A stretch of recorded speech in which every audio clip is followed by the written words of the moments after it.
And thanks for staying with us on your channel of choice, Africa Independent Television AIT. Welcome to the Signature Show. My name is Nwabueze Njoko. Now, how much time do we have to examine the very many issues developing in our polity in this season of politics? We will try, though, to give you as much as time permits. So, this Sunday, we will not have one major interview, but focus on as many of the issues as we can. And so in the program today, the extension of the deadline for party primaries by the Independent National Electoral Commission. The picture the INEC excuse paints and the fear of Nigerians. The Nigerian elite and the rule of law who will commit rank suicide to save the country from outright chaos. The kidnap or the prelate or the Methodist Church in Nigeria. Who wants to plunge Nigeria into irretrievable and irreconcilable crisis? Buhari's school feeding program, between financial suicide and policy fraud, plus our thank you segment, which this Sunday begins our introduction of the musical artist sweepers. Now, let's begin the race against time after this break. Please stay with us.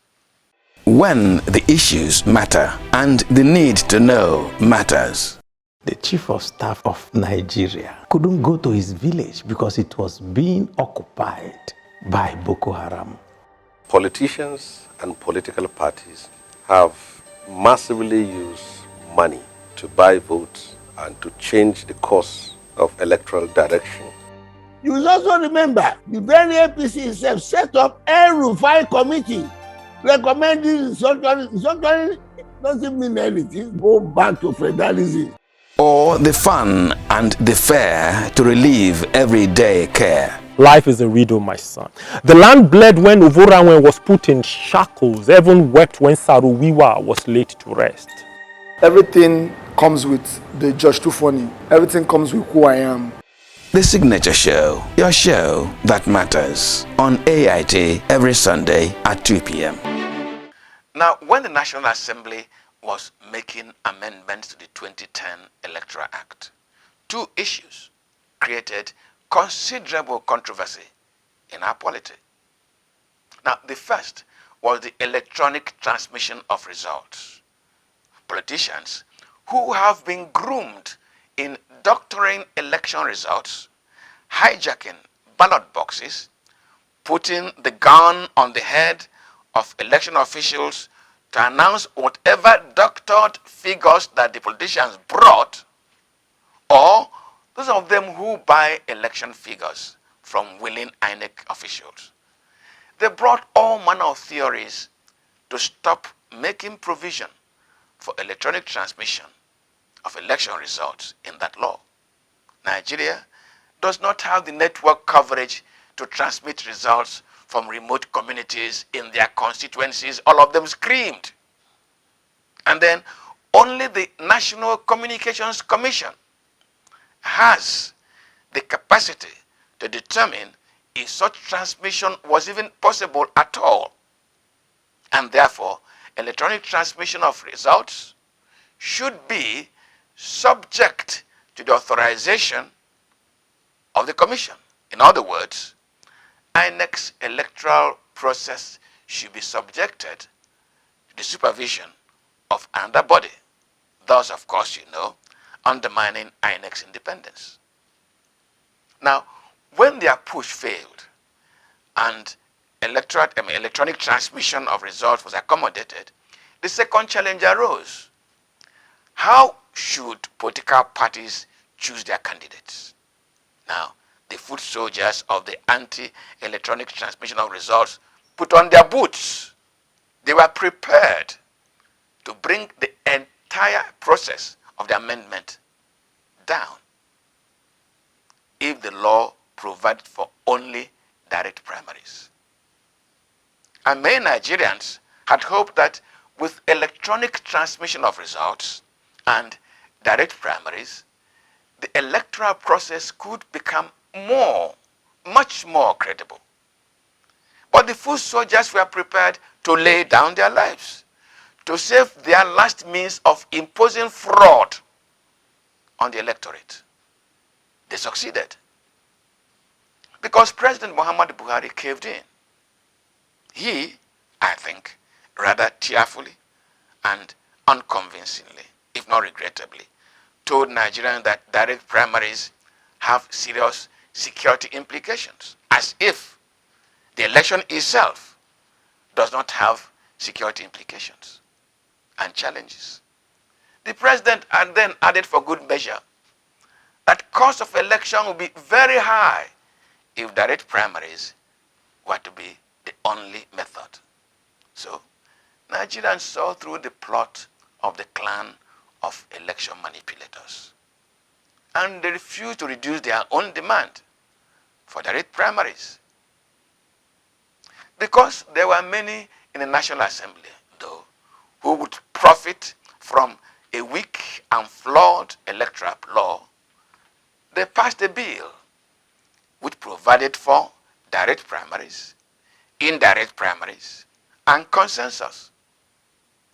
Now, the ruling All Progressive Congress has been caught in the web which some of its own members helped to spin.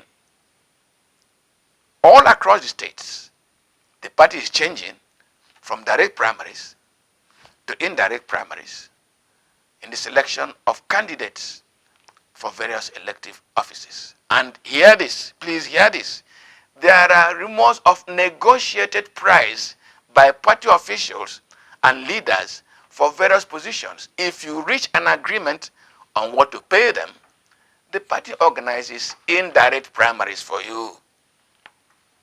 This minimizes your expenses because you just have to, settle the elected delegates and things go on. Please, this does not in any way mean that the opposition political party, that is the PDP, doesn't have the same challenges. But the big joke is that APC is stuck in the middle with its presidential primary election. President Muhammadu Buhari had told Nigerians that he had a preferred successor. But how does his successor emerge? The president has been pushing for the consensus option so that he can impose his candidate on the party. But it is not working. In consequence, the Independent National Electoral Commission last week announced an extension of the deadline for political parties to conclude their primaries. Even a fool knows that that extension, which INEC on 2 occasions had said would never be changed, was to accommodate the ruling party, which was finding it difficult to resolve its own challenges in choosing its presidential candidate. So, who says that such an election body that has displayed an unfortunate weakness and a willingness to play along with the ruling party can give Nigeria the kind of free, fair, and credible election that brought Muhammadu Buhari and his government into power in the first place? We hope public pressure will achieve more than allowing a predetermined outcome. But what does the extension mean for the entire electoral process?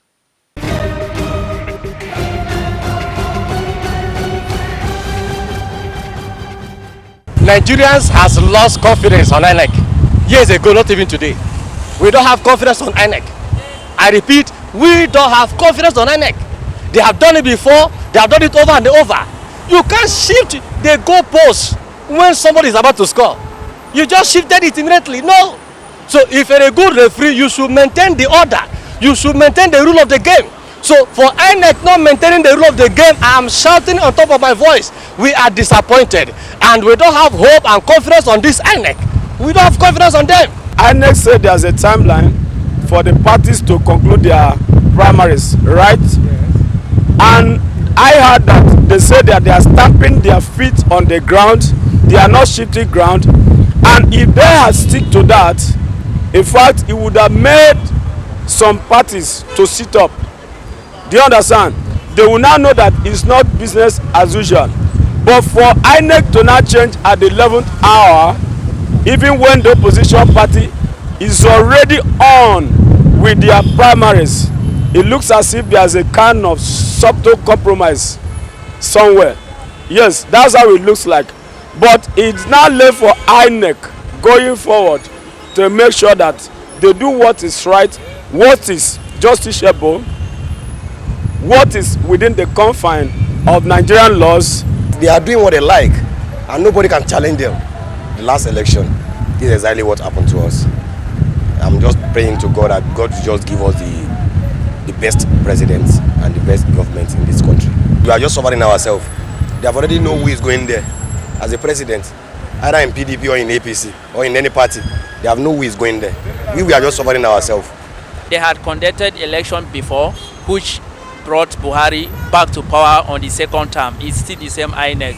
So it won't be fair to say that something would have happened between INEC and the party in power, which is APC, that made them to change their timetable as they had earlier scheduled it. And also it is important to also look at the law that established INEC.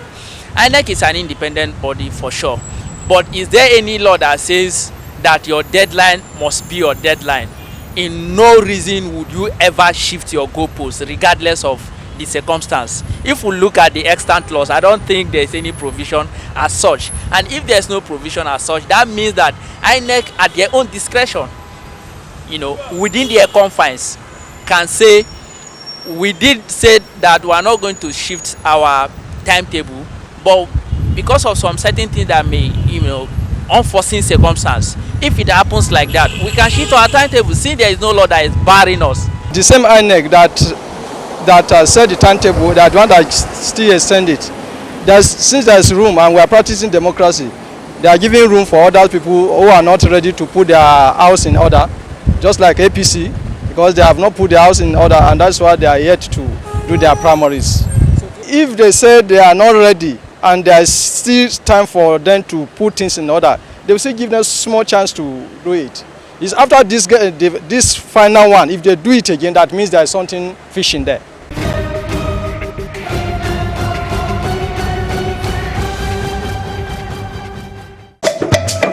On Saturday, June 18, 2022, the people of Ekiti State go to the polls in a governorship election. To set the stage for the election, Dar Communications PLC, in collaboration with all radio and television stations in Ekiti State and other partners, is organizing a town hall debate for all the candidates.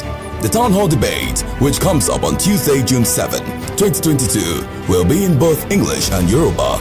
It will bring different groups, farmers and market unions, professional associations, students and workers, face to face with the candidates. This is a town hall debate with a difference. It is historic for Ekiti, the land of honor and integrity. Join us on Tuesday, June 7, 2022 at 5 p.m. Venue, Afe Babalola Civic Center, Ekiti Governorship Election Town Hall Debate. Supported by INEC and Nigeria Civil Society Situation Room.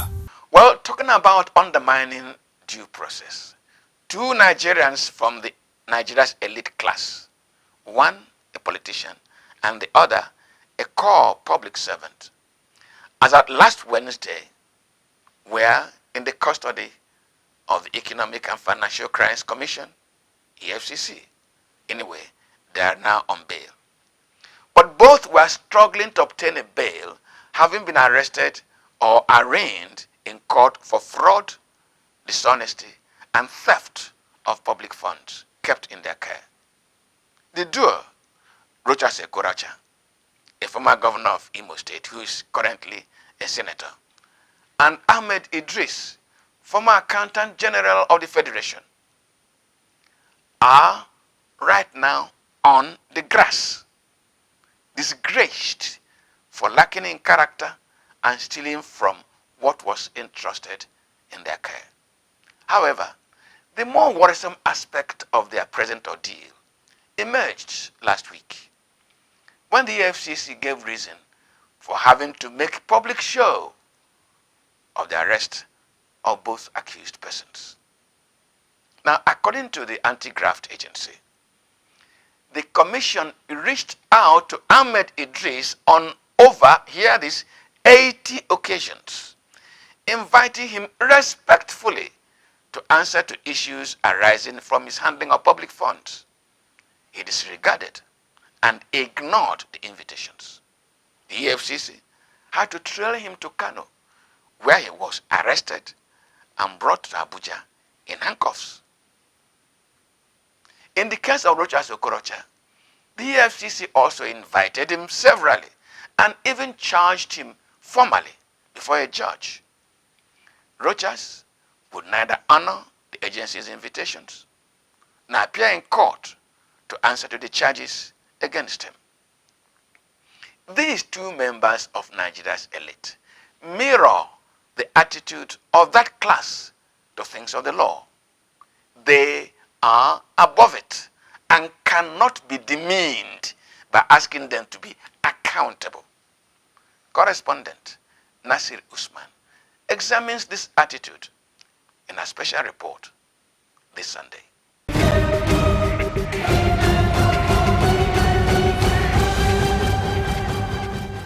Nigeria as a country operates a constitutional democracy governed by the rule of law.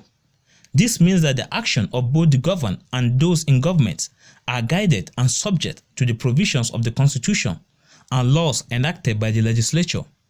Agencies and institutions of government are also authorized by the Constitution to make rules governing their own operations and their interactions with the citizen.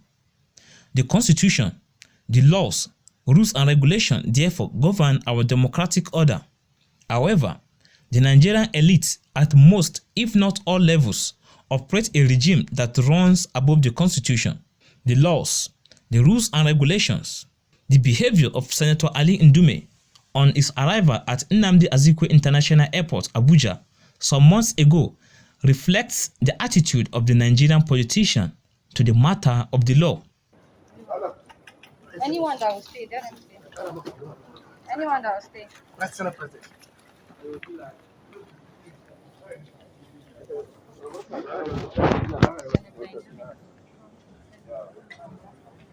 Excuse me, sir. Please go. Just go. You don't need all this again. Please, just go. Even try to push it. Okay. But if you want to do, fine. But it's not anymore. Just with the okay. I should do a video and write a report.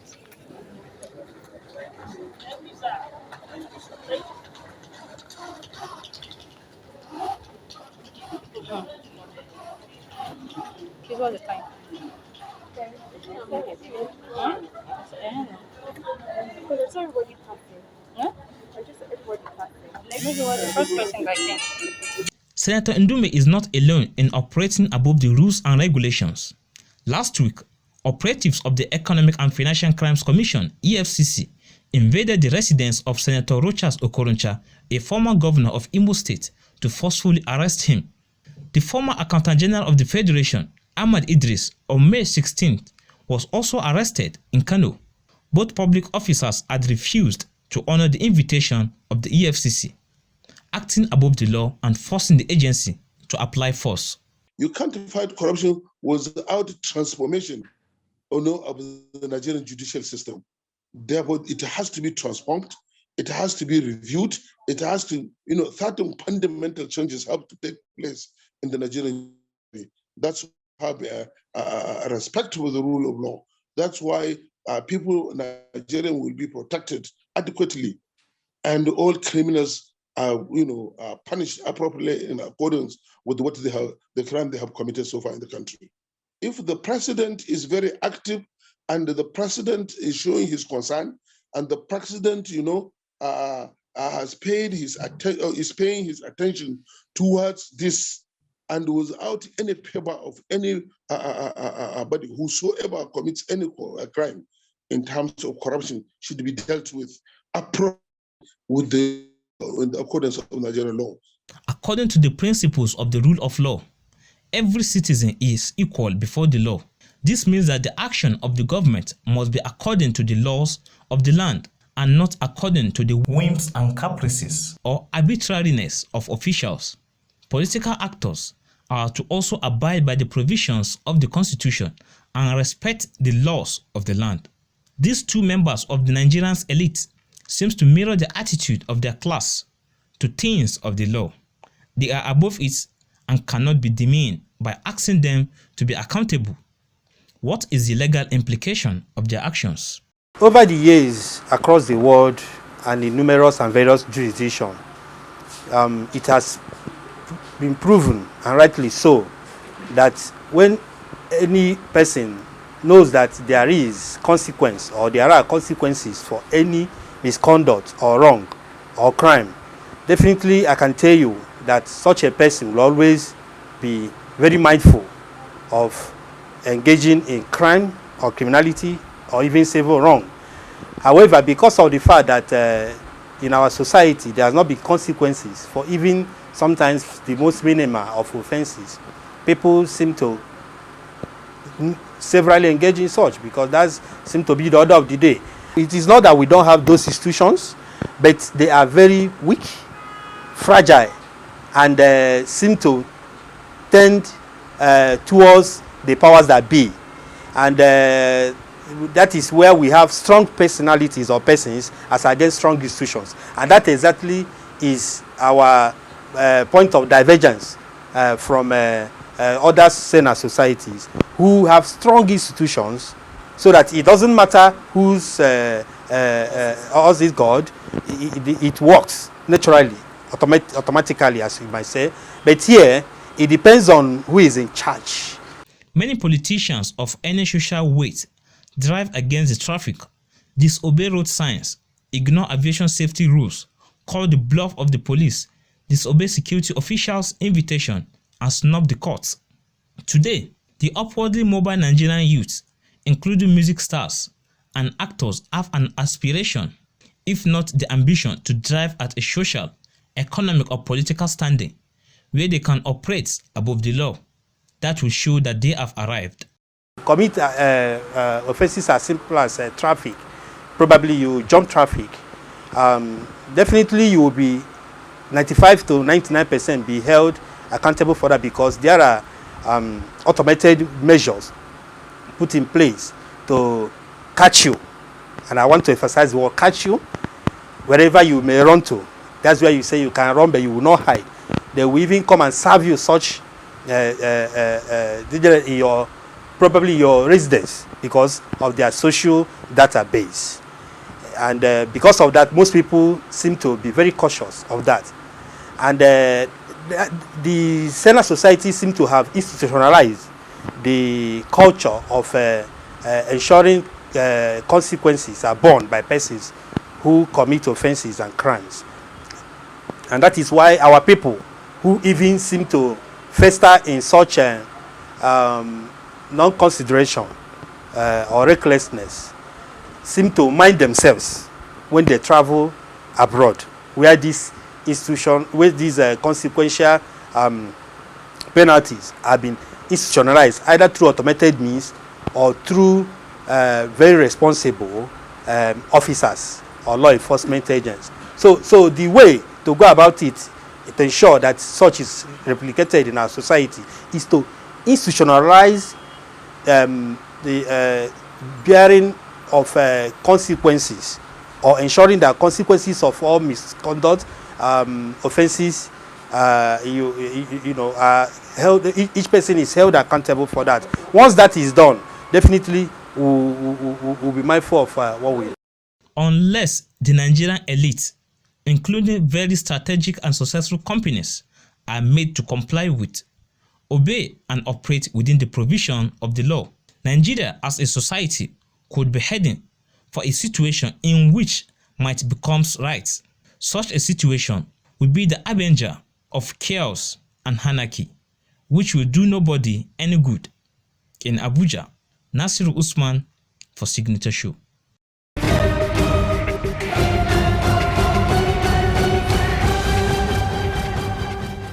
Well, thank you, Nasir. Now, it may appear like creating tension in Nigerian polity, but it is true that the kidnap last week of the prelate of the Methodist Church in Nigeria, His Eminence Samuel Kanuche, marks a dangerous curve in the kidnap and sometimes killing of innocent Nigerians. Now, the prelate has since been released after the Methodist Church mobilized and paid the 100 million naira demanded by his kidnappers. Last Tuesday, Samuel Kanuche, who is, I repeat, the head of all Methodists in Nigeria, recounted his experience and made some facts public. Those facts had a fit into the narrative of a Fulani ethnic agenda in Nigeria, and the implication for the Nigerian state are the subject of this report, anchored by correspondent Marvelous Obomano.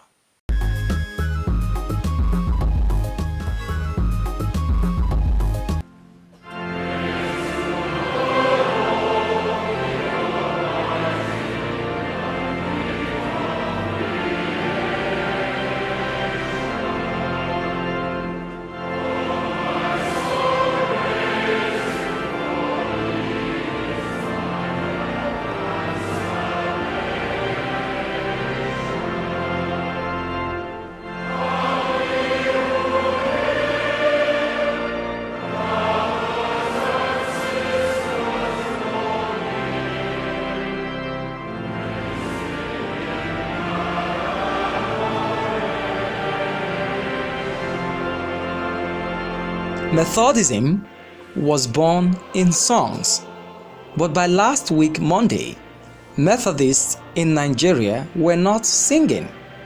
The head of the Methodist Church in Nigeria, His Eminence Samuel Kanu Uche, was kidnapped a day before on Sunday, May 28, 2022. He was kidnapped on the Abia State stretch of the Port Harcourt-Enugu Expressway in the Nochi axis. Kanu Uche was released by his kidnappers in the late hours of Monday after the church mobilized and paid the kidnappers the 100 million naira ransom which they demanded. Individuals actually paying ransom is because the Nigerian government or the governments of the day, be it at the local government level, at the councillor level, at the state government level, at the federal level, had failed the common man. That is why you would find somebody who has been picked up by miscreants and they demand a certain amount of money. You find that person, his family running helter-skelter just to make sure they get that money and pay. It is not supposed to be so, yes, in the normal, in saner climes, yes, it's not supposed to be so, but we are in a country where we are not all sane. Nobody is sane in this country. After his release, the head of the Methodist Church made revelations on his encounter with the kidnappers. He said that his kidnappers were Fulanese. He alleged that his kidnappers work in concert with some personnel of the Nigerian military. He said his kidnappers admitted to being Fulanese and that they were in their numbers in the eastern, western, and south forests. He said his kidnappers claimed that Nigeria was their own to possess. When you say they are Fulanese, the native language of the Fulanese is Fufude. Are they speaking Fufude? Could they be that they're dressed in Fulani regalias? What is it that makes them to be Fulani? Do they look like one? There are some that look like, but they are not. There are some that speak, but they are not. So we should not actually attach, when it comes to crime, we cannot attach it to one ethnic group. because crime has no definition of religion, tribe, or ethnicity. It is just crime. Anybody could commit crime. So, but I'm looking at it from the holistic aspect of it, that whether they are Fulanis or not, they have committed an act. And that act is tied to terrorism. So to me, they are terrorists. At any point to see people are this way, we should identify that they are terrorists. Identifying their ethnicity or anything is even paving ways for excuses. So we should look at it that you have been attacked, you have been kidnapped by terrorists, bandits. So we should look at it from that perspective and then have it. Because when you say they are Fulanis, they are Muslims, or they are Christians, you create an opportunity for the others to negotiate. These may be the bluff of criminals to create a narrative of a Fulani siege. It could also be a propaganda by those who hate or envy the Nigerian nation and therefore want to stoke a disaffection that sets Nigeria against itself. These are tricks. These are tricks and ploys from certain political actors. We know that these people do not get their funding from me and you. They get their funding from rich people and political actors, in quotes, who actually fund these things to make sure they either unsettle the government or gain points to use for their campaigning. The revelation by His Eminence, however, fits into similar statements credited to the Fulani National Movement in 2021, and for which the Nigerian government has not arrested anybody.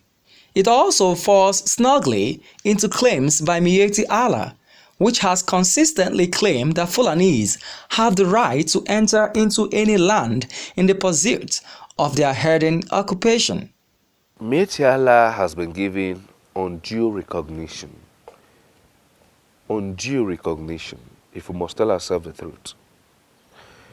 Mr. President needs a very strong political will to look at certain issues and address them the way they should be.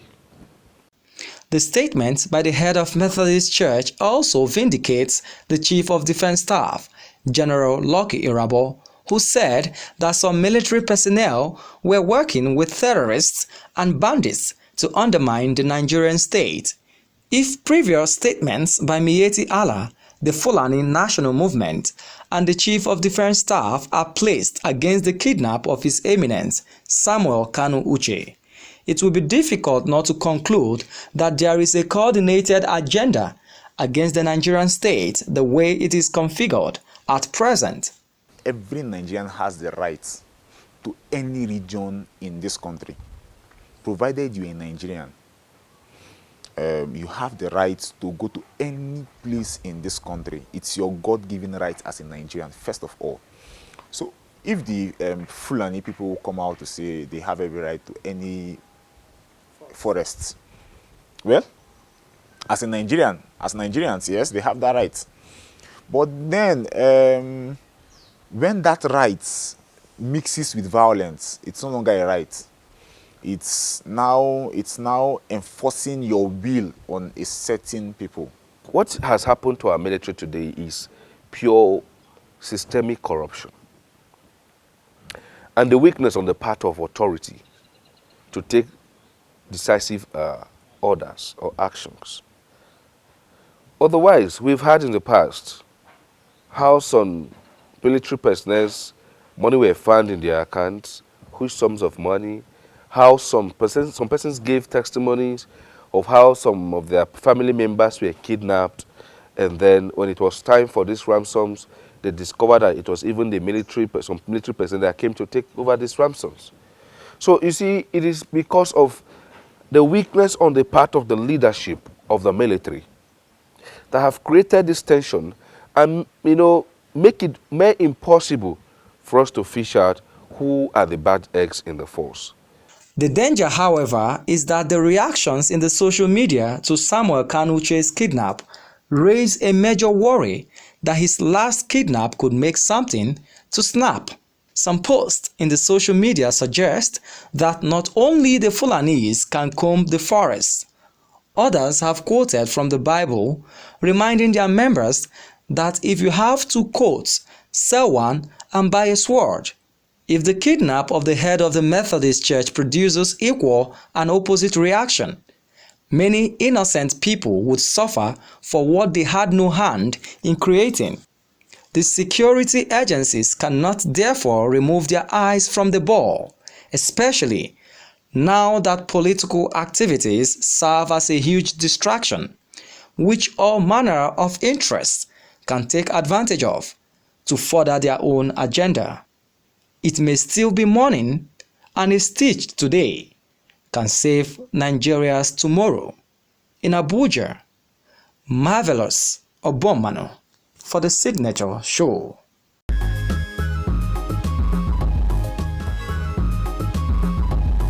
I think it was Shakespeare who said that all is well that ends well.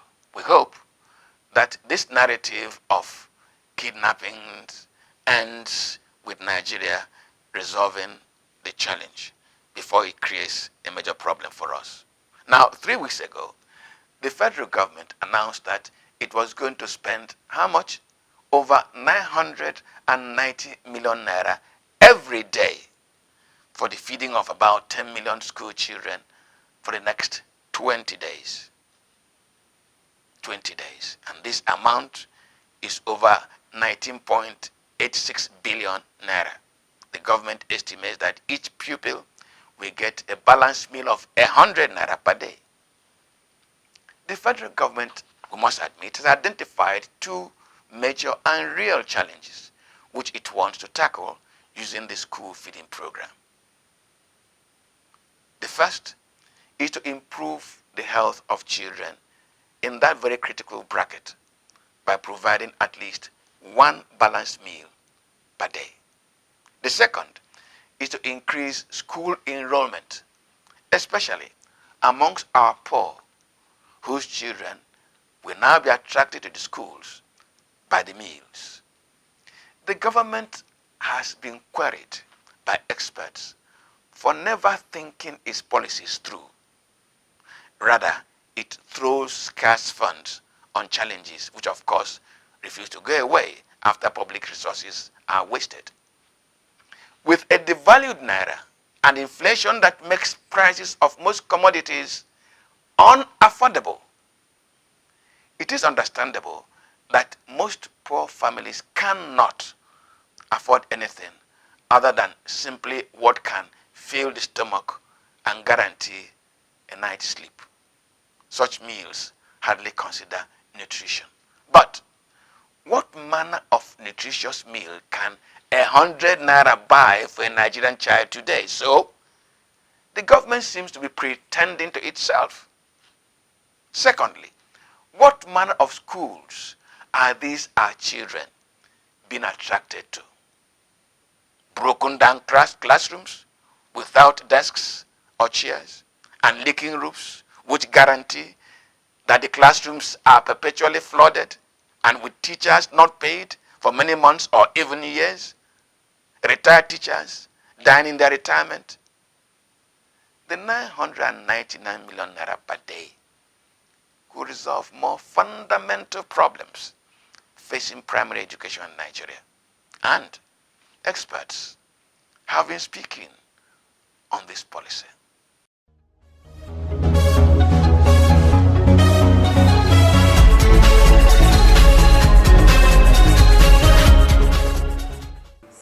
Well, if the federal government is dedicating any amount of money for feeding children, that's good, or that's fine, and that is a sort of a commendable act from the government.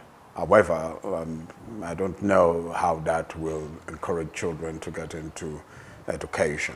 And if I have more sort of details on this, or if I've read more on that, I will understand the strategy of how that will work. Telling children or asking children to come and get some food and also get an education is a very carefully worked out program and strategy that will look at feeding hunger and also providing education and knowledge. And that has to be very much considered in such sort of initiative and such sort of program. So when we know the strategy and find out if it can work, is it relevant? Can it work? Or is this just another, I don't know, there's been quite a lot of just gestures that are not really practical and that cannot really work. So we really need to go back, we really need to go to the drawing board and say, how is this practical? What is the education strategy that we can be given to these children? And how are we going to get them to come to understand or try to give them some sort of education and also feed them as well? So these are two different things that have to come together and has to be rolled out very cleverly and very strategically. Okay, yes, I've seen quite a lot of disturbing videos and films on horrible classrooms.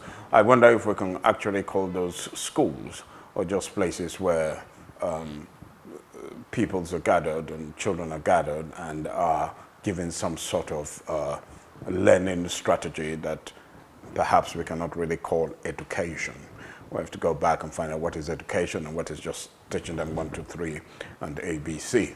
Now, these dilapidated places and these places that you bring children in, and mostly you will see that these children are from families that are either below the poverty line or at the poverty line. So they come to school trying to get some form of education, and that is the only place, that is the only option they have. Now, if they are getting quality education, it's to be questioned.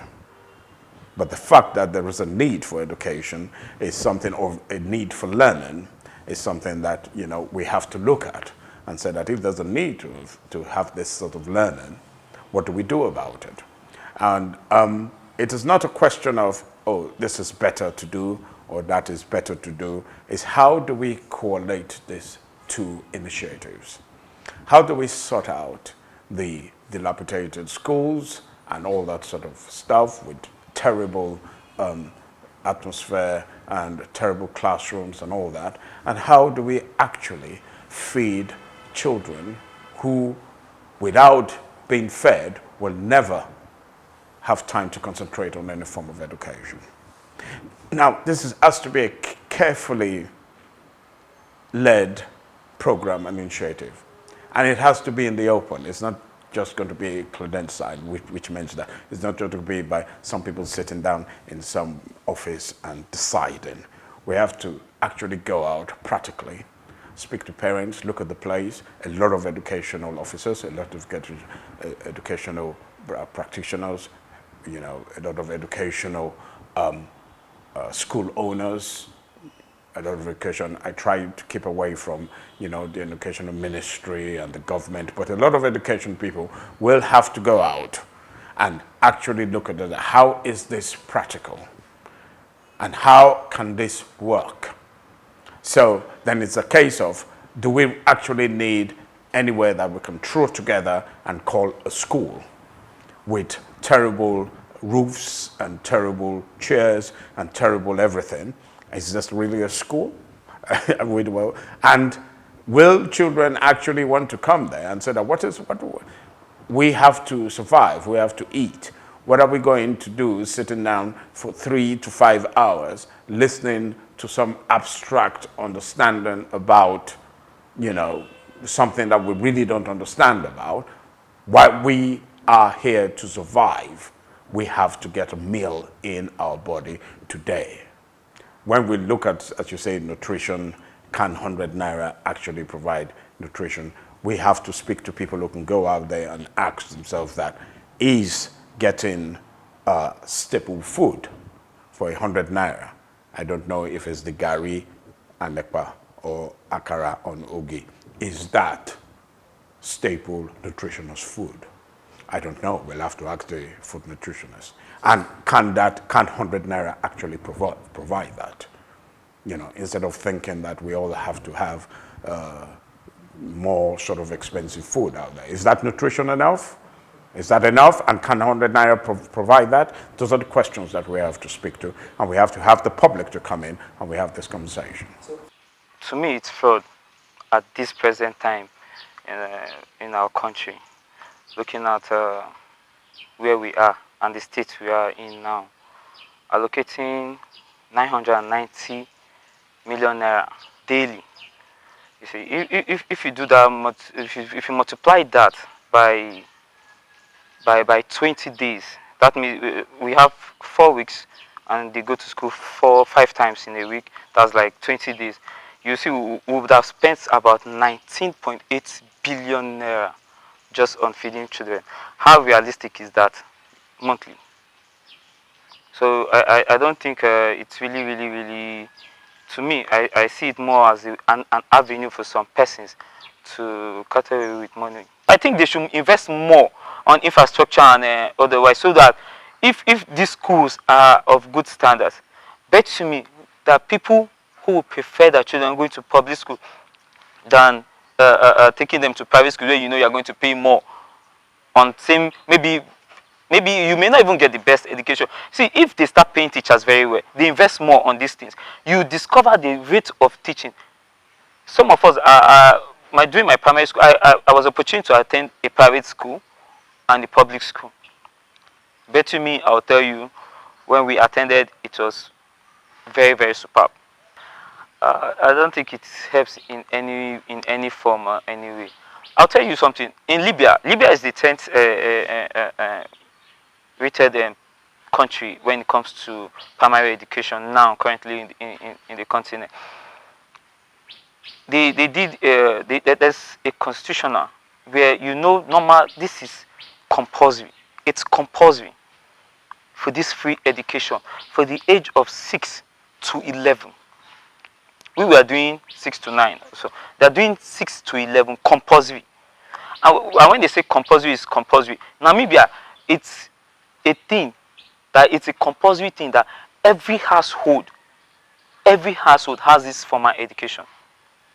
It's a compulsory thing, not like it's a thing that you bargain that this is my child, this is not my child. You must take your child to school in Namibia. So if constitutionally this is the right of a common Nigerian, so there is no need for you to add any. There should not be incentives to make the children go to school. I will advise the president or whoever is in charge of this, maybe the Minister of Education. I think there's a separate ministry handling this food program. They should channel that. They should work in synergy with the Ministry of Education. If it's possible, get a task force. There should be a task force. It's another mode of creating employment. Get a task force that people because they feel this is my child, he needs to go and say, he needs to hawk for me, he needs to do this for me, and if he goes to school, what will he get? Is it not Nigeria? This one that finished school, what is he doing? These are the common thinking of a common Nigerian. So I think it will be better if they work in synergy to see how these things can be tackled. If you go to the street, you see a child hawking when he's supposed to be in school, ask the child, where is his parent? Take the child to his parents. If the parents, if possible, even arrest the parents. See, if this free education works here in Nigeria, bet you me, and the free education works, and there's a task force to it, you will get more children going to school than hawking, than being on the street. You don't need food for people to go to school. You don't need it for people to go to school. How many times have the Senate sat down in the chambers to actually deliberate on the educational sector? Since this Senate, these present senators came in, how many times have they sat down to deliberate on educational sectors? Let's go back to House of Reps. How many? None of them. Just when ASU goes on strike, that's when you hear noise. Maybe because they have children who are affected, or relatives who are affected directly or indirectly. That's when they talk. If it doesn't affect them, nobody talks. The whole work, the president can't do the whole job. That's why he has people who to do this. That's why he has essays. That's why he has ministers. That's why he has so many political appointees, so they can do these things for him, bring him feedbacks, bring him information. I will not be surprised to even, I may not be even surprised if the president comes out tomorrow to tell that he doesn't even know if ASU is on strike. It's possible. Let's tell ourselves the truth. It's very, very possible. It has happened before. If you ask me, I don't think 100 naira will feed the child, because I went through the programs or the way they channeled or how they were spending the money. They said cooks were being given 10 naira. If you look at it, how will you give a cook 10 naira? You're feeding the child 100 naira, giving the cook 10 naira. There's 20 naira for something else or so.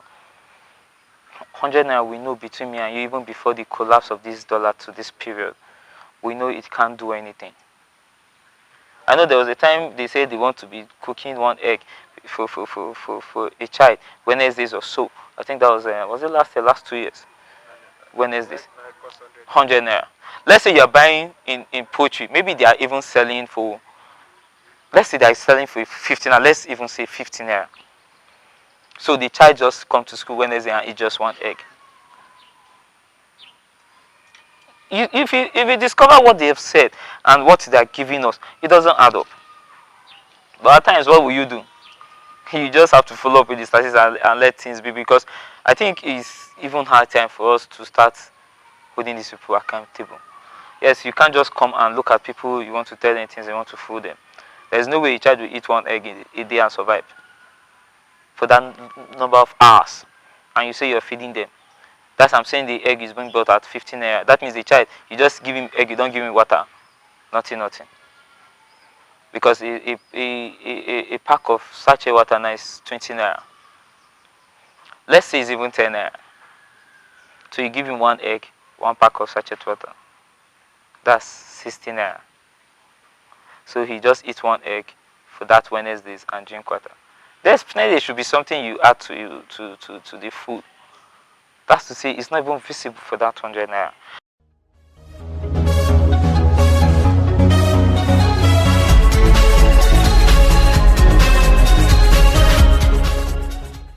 Well, and now to our thank you for this Sunday, our thank you segment.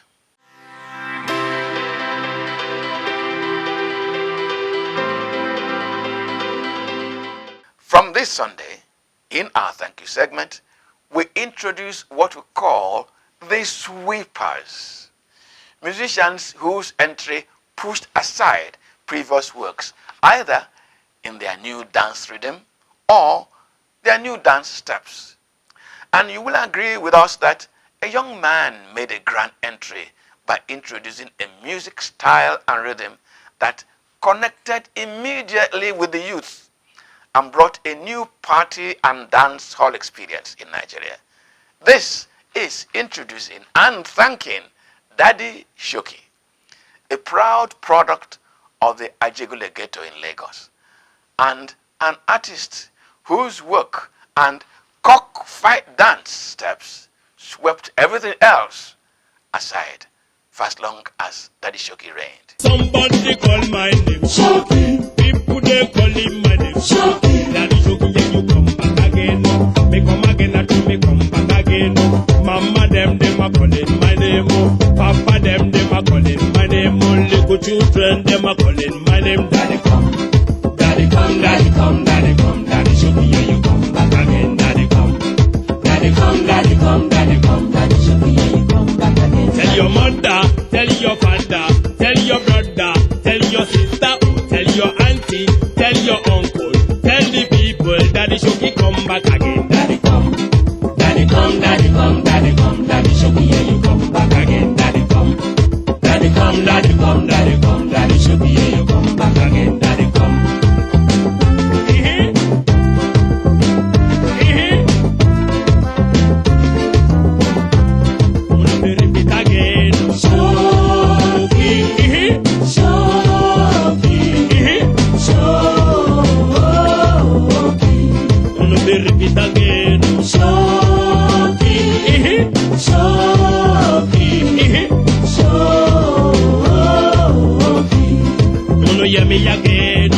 Somebody call my name Shoki. People they call him my name Shoki. Daddy Shoki, yeah, you come back again.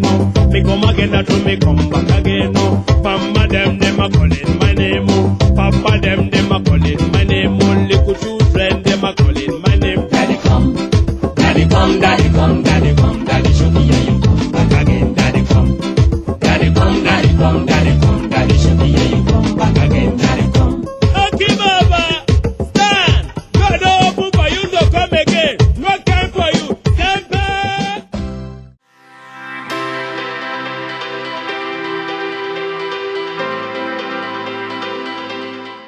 Well, and that's our package for this Sunday. Let's meet again next week.